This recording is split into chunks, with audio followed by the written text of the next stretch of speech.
샬롬 할렐루야. 창세기 2장 7절입니다. 여호와 하나님이 땅의 흙으로 사람을 지으시고 생기를 그 코에 불어 넣으시니 사람이 생명이 되니라. 요한 1서 3장 9절.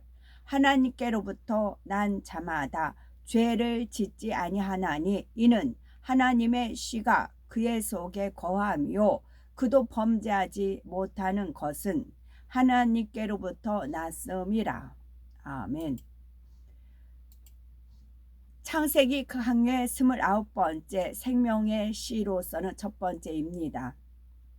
하나님께서 사람에게 심어주신 생명의 씨에 대해서 말씀드리겠습니다. 이 내용은 원래 사람을 창조하신 부분에서 설명이 나가면 되지요. 그런데 우리가 실생활에 적용하시면 참으로 유익한 점이 많습니다.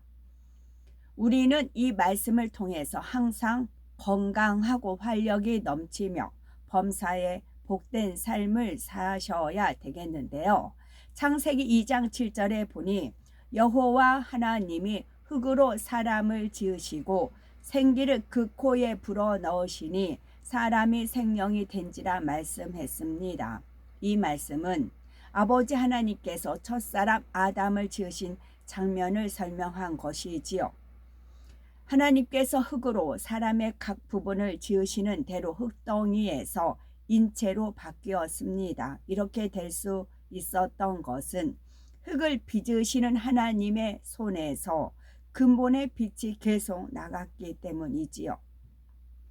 흙으로 머리를 빚으시면 머리 부분은 흙이 아니요 온전한 사람의 머리가 됐습니다.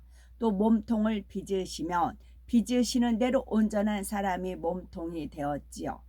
다른 신체 부위들도 마찬가지입니다. 따라서 하나님께서 생기를 불어넣기 전에 아담은 이미 온전한 사람의 형체를 갖추었지요. 단 생명이 없을 뿐이었습니다. 이해하기 쉽게 비유를 들면 영혼이 빠져나가고 몸만 남은 상태였습니다. 이러한 아담의 코에 하나님께서 생기를 불어넣으시자 생명이 되었던 것이지요. 심장이 뛰기 시작하고 피가 돌았으며 몸의 모든 세포들이 살아서 작동했습니다. 뇌도 활동을 시작하여 보고 들을 수 있으며 손과 발을 움직일 수도 있었죠. 그렇다면 하나님께서 아담의 코에 불어넣으신 생기란 과연 무엇일까요? 에스겔 37장에도 이 생기의 작용이 나옵니다. 이는 비록 환상으로 본 것이지만 영적인 원리는 동일하지요. 하나님께서는 마른 뼈들에게 힘줄을 주고 살을 입히고 가죽으로 덮으셨지요. 그리고 생기가 그들에게 들어가게 하자 그들이 살아 일어났습니다. 7년 환란 중에 순교당한 두 증인이 살아날 때도 생기가 들어가서 역사합니다. 요한계시록 11장 11절에 죽은 지 3일 반 후에 하나님께로부터 생기가 저희 속에 들어가매 저희가 발로 일어서니 구경하는 자들이 크게 두려워하더라 했습니다. 이처럼 생기는 생명의 역사를 일으키는 근본임을 알 수가 있지요. 그러면 과연 이 생기란 무엇일까요? 근본의 하나님은 소리를 머금은 빛의 형태로 근본의 우주에 널리 퍼져 계셨다 했습니다. 인간 경작을 위해 영계의 정점에 응집하셨고 삼위일체 하나님으로 분리하셨지요. 하나의 근본의 빛에서 두 개의 빛이 나와서 총 세 개의 빛이 되었고 각각 형상을 입었습니다. 바로 삼위일체 하나님이 되신 것이지요. 삼위일체 하나님께서 형상을 입으셨다 해도 그 근본은 소리를 머금은 근본의 빛입니다. 그런데 근본의 빛에는 무한한 능력과 지혜가 담겨 있지요. 이처럼 근본의 빛에 담긴 하나님의 능력이 바로 생기로 역사하는 것입니다. 하나님께서는 한 사람의 모든 유전 정보를 세포핵의 DNA에 담아 두셨지요. 세포핵의 DNA를 자동화된 생산 라인에 비유를 합니다. 자동화 생산 라인에서는 전원 스위치만 올리면 자동으로 생산품이 만들어져 나오지요. 하나님께서 아담을 흙으로 빚으신 상태는 인체라는 공장의 자동화 설비를 완성한 것과 같습니다. 그리고 생기를 불어 넣으셨다는 의미는 전원 스위치를 올린 것과 같지요. 기계에 생명을 주는 것이 전기라면 인체에 생명을 주는 것은 생기입니다. 하나님께서 흙으로 빚으신 아담의 몸에서 가장 중심이 되는 세포핵에 하나님의 근본된 능력인 생기가 들어가자 아담은 살아 움직이기 시작을 했습니다. 생기가 들어간 아담을 하나님께서는 생명이라 하셨지요. 흙으로 지어진 육의 몸을 지녔지만 생기 곧 하나님의 근본된 능력이 담겨 있기에 죽지 않을 수 있는 영적인 존재였던 것입니다. 하나님께서는 생명인 아담을 영에 속한 둘째 하늘의 에덴 동산으로 이끌어 들이셨지요. 아담은 하나님의 말씀에 따라서 에덴 동산에서 생육하고 번성했습니다. 즉 많은 자녀들을 낳았다는 사실이지요. 하나님께서 아담에게 불어넣으신 생기는 에덴 동산에서 낳은 아담의 후손들에게도 자동적으로 전달이 되었습니다.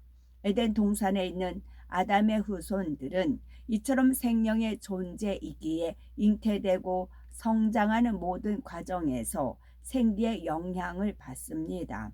신체 각 부분이 발달하고 성장할 때도 몸의 각 부위를 생성하는 세포핵의 생기로 인해 가장 좋은 결과물만 만든 것입니다. 세포 분열이 잘못되거나 유전자에 이상이 생기는 일도 없지요. 에덴 동산에서는 기형아나 선천적으로 연약한 아기는 태어나지 않고 소위 우량아만 태어납니다. 또한 태어난 아이들이 성장할 때도 생기의 영향을 받기 때문에 모두들 키도 잘 자라고 건강하지요. 그리고 에덴 동산의 사람들은 모두 키도 크고 얼굴도 예쁘고 멋있게 잘생겼습니다. 남자는 건장한 체구를 가지고 있는데 키는 모두 최소 175cm 이상이 됩니다. 여자의 키는 남자보다 조금 작습니다. 피부는 남자 여자 모두 뽀얀 우윳빛을 띠며 머리카락은 황금빛의 금발을 하고 있지요. 남자의 머리카락 길이는 목선 끝부분에 닿을 정도까지 자라며 여자는 그 2배까지 자랍니다. 머리카락도 이 정도까지 자라면 더 이상 자라지 않고 그 상태를 유지하지요. 남자들은 수염이 나지 않습니다. 피부나 머리카락에서는 윤기가 나며 머리끝부터 발끝까지 하나 흠잡을 데 없이 완벽한 모습을 하고 있습니다. 언뜻 보면 모두가 비슷하다는 느낌이 들 정도이지요. 물론 개인차는 조금씩 있지만 모든 사람이 최상의 형질을 갖습니다. 에덴 동산의 사람들은 태어나서 청년의 때를 조금 더 지날 때까지 성장합니다. 그리고 어느 시점이 되면 성장이 멈추는데 그 후로는 몸이 노화되지도 않으며 그 상태를 그대로 유지하며 살게 됩니다. 이는 생기 곧 하나님의 근본된 능력이 몸을 근본적으로 조절하는 세포핵을 지배하고 다스리기 때문입니다. 아담과 하와가 범죄한 후에는 상황이 달라졌지요. 하나님께서는 아담과 하와에게 생기를 대부분 걷어버리시고 첫째 하늘에 속한 이 땅으로 내어보내셨습니다. 에덴 동산에서 쫓겨났지요. 아담과 하와가 이 땅에 왔을 때는 생기가 아주 조금 흔적 정도밖에 남지 않은 상태였습니다. 그것은 작은 씨앗과 같은 형태로 몸에서 가장 중심이 되는 세포핵 안에 담게 되었지요. 이것이 바로 생명의 씨입니다.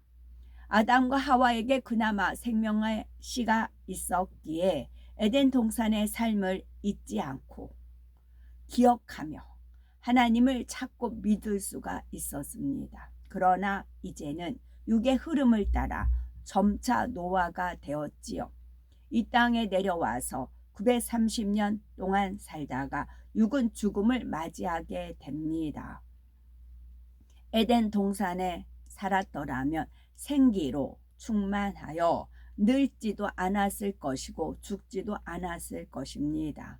그러나 생기의 대부분이 거두어지고 육의 공간에서 육의 흐름을 따라 살게 되니 점차 노화되다가 결국은 죽게 된 것입니다. 그래도 930세를 살았다는 것은 오늘날과 비교하면 굉장히 오래 산 것이죠. 노아 홍수 전까지는 대체로 인간의 수명이 매우 길었습니다. 그것은 하나님께서 창조 첫째 날에 지구를 두르게 하신 근본의 빛이 노아 홍수 전까지는 계속 남아 있었기 때문이지요. 또한 인간 경작의 초기에는 악이 관영하지 않았고 사람들의 마음도 비교적 선했습니다. 따라서 당시는 노아가 된다 해도 그 속도가 지금보다 훨씬 느렸다는 사실입니다. 에덴 동산에서는 아담과 하와의 후손들에게 생기가 자연히 전달됐다 했습니다. 그런데 이 땅에서 아담과 하와가 낳은 후손들은 부모에게서 생명의 씨를 전달받지를 못합니다. 이에 하나님께서는 아이가 잉태되며 6개월째 되었을 때에 영을 주십니다. 영 안에 생명의 씨를 담아서 태아 몸에서 가장 중심이 되는 세포핵 안에 심어 주시지요. 영안이 열려서 보게 되면 이 생명의 씨 안에는 푸른 빛이 납니다. 전도서 3장 11절에 하나님이 모든 것을 지으시되 때를 따라 아름답게 하셨고 또 사람에게 영원을 사모하는 마음을 주셨느니라. 그러나 하나님의 하시는 일의 시종을 사람으로 측량할 수 없게 하셨도다 했습니다. 사람에게 영원을 사모하는 마음을 주셨다 했는데 이것이 모든 사람에게 심어주신 생명의 씨의 작용인 것이지요. 사람들은 생명의 씨가 담긴 영을 받았기에 짐승과 달리 내세가 있음을 어렴풋하게 느낍니다. 절대적인 존재인 신을 찾으며 하늘을 동경하기도 하지요. 그러나 하나님을 만나지 못하면 생명의 씨는 그냥 씨에 불과하기에 어떤 생명의 역사를 이루지 못합니다. 육으로도 어떤 곡물이나 과일이나 꽃의 씨들도 싹을 틔우지 못하면 그냥 죽은 것처럼 씨인 상태로 있습니다. 수년, 수십 년이 되어도 환경이 되지 않으면 그냥 죽은 것처럼 씨로 있지요. 심지어는 수천 년 동안 씨앗으로 있는 경우도 있습니다. 그러다가 환경이 적절하게 갖추어지면 씨앗은 싹을 틔우고 자라지요. 모든 씨가 싹을 틔우는 것은 아닙니다. 씨도 종류에 따라서 수명이 다르고 그 기간이 지나면 죽는 것입니다. 또한 이 아직 씨의 수명이 다하지 않았다 해도 외부적인 요인에 의해 생명력이 사라지는 경우도 있습니다. 이런 씨들은 아무리 좋은 환경을 만들어 주어도 싹이 트지 않는 것을 볼 수가 있지요. 시골에서 농사를 짓는 분들은 아십니다. 벽씨를 물에 많이 담가 두어도 전부가 싹을 내는 것은 아니지요. 보통 벼의 종자 수명은 2, 3년이라고 합니다. 그러니 4, 5년이 된 벽씨를 물에 담근다면 거의 싹이 트지 않을 것입니다. 벽씨가 싹을 틔우기 위해서는 적당한 수분과 온도와 산소가 있어야지요. 하나님께서 사람에게 심어주신 생명의 씨가 싹을 틔우기 위해서도 적절한 영적인 환경이 필요합니다. 모든 사람이 생명의 씨를 가지고 태어나지만 싹을 틔우지 못하고 죽음을 맞는 사람도 있고 어느 땐가 싹을 틔우는 사람도 있지요.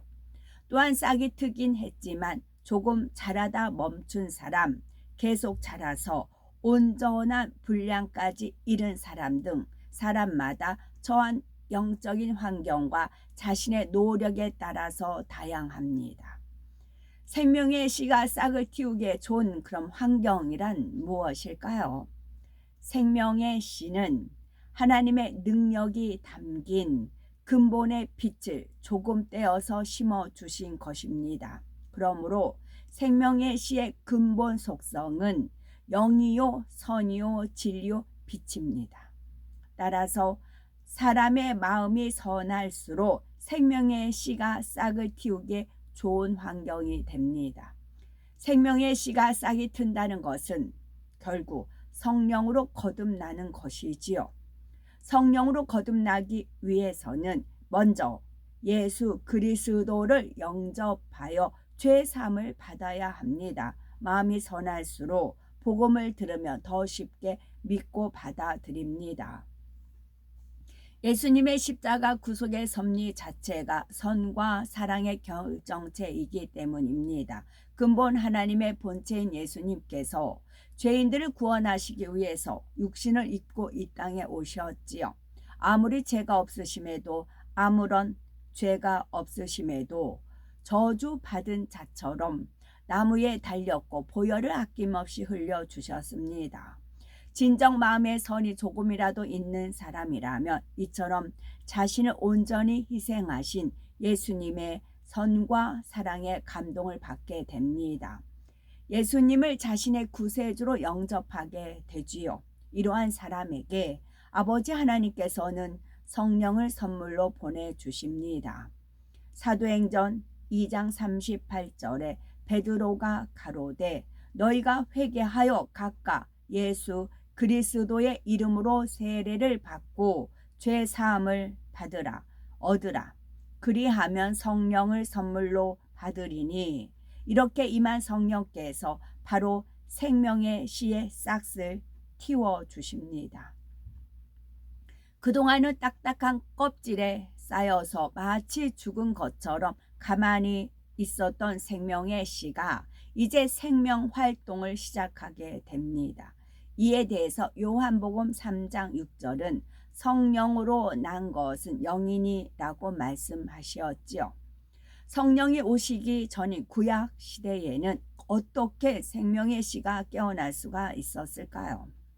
구약 시대에는 율법의 행위로 구원을 받습니다. 하나님의 말씀을 행위적으로 지키면 의롭다 인정받는 시대였지요. 이처럼 어떤 사람이 하나님의 말씀을 지켜 행하면 이를 의롭게 여기신 하나님께서 생명의 씨를 깨어나게 해주셨지요. 에녹, 엘리야, 모세, 아브라함 등은 구약시대 사람이지만 온 영예까지 이룰 수가 있었지요. 신약시대에는 예수님의 보혈로 제사함을 받고 의인이 될 수 있었기에 성령께서 마음속에 들어오실 수 있었습니다. 마음속에 들어오신 성령께서 생명의 씨를 깨워주셨지요. 반대로 구약시대에는 율법의 행함으로 의롭다 인정받은 사람의 생명의 씨를 하나님께서 외부에서 일깨워 주셨던 것입니다. 복음을 듣지 못해서 양심 심판을 통해 구원받는 사람들도 있지요. 이런 사람들은 그 양심이 매우 선합니다. 선한 양심이 영의 마음은 아니지만 이들의 선한 양심이 하나님께서 주신 영이 활동할 수 있는 좋은 바탕이 되지요. 신약이든 구약이든 어느 시대를 무론하고 결국 생명의 씨가 담긴 영이 활동하기 위해서는 마음 바탕에 선과 진리가 많아야 하는 것입니다. 사람의 마음에는 여러 가지 요소가 복합적으로 담겨 있지요. 선도 있고 악도 있으며 부모로부터 전해진 본질적인 분야 등 사람마다 마음의 구성 성분이 다릅니다. 모든 사람에게는 자유의지가 있어요. 자기 스스로 선한 것을 보고 듣고 입력시키면 선한 마음 바탕이 될 수가 있고 악한 것을 보고 듣고 입력시키면 그만큼 마음 바탕이 악해지지요. 따라서 어느 누구도 나는 마음 바탕이 좋지 못해서 하나님을 만나지 못했습니다 라고 변명할 수가 없는 것입니다.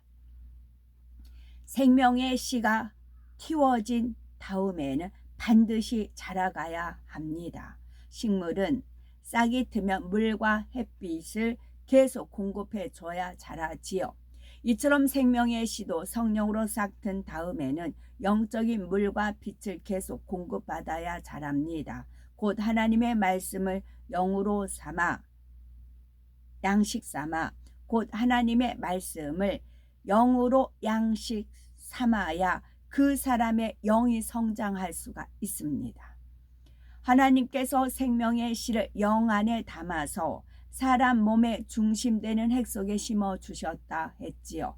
그래서 생명의 씨가 깨어나서 생명 활동을 시작하면 생명의 씨를 감싸고 있는 영이 성장합니다. 식물의 씨가 싹을 틔웠다 해도 물을 주지 않으면 죽고 말지요. 이처럼 생명의 씨도 싹을 틔운 후에 영적인 물을 공급받지 못하면 성장하지 못할 뿐만 아니라 생명을 유지하기도 어렵습니다.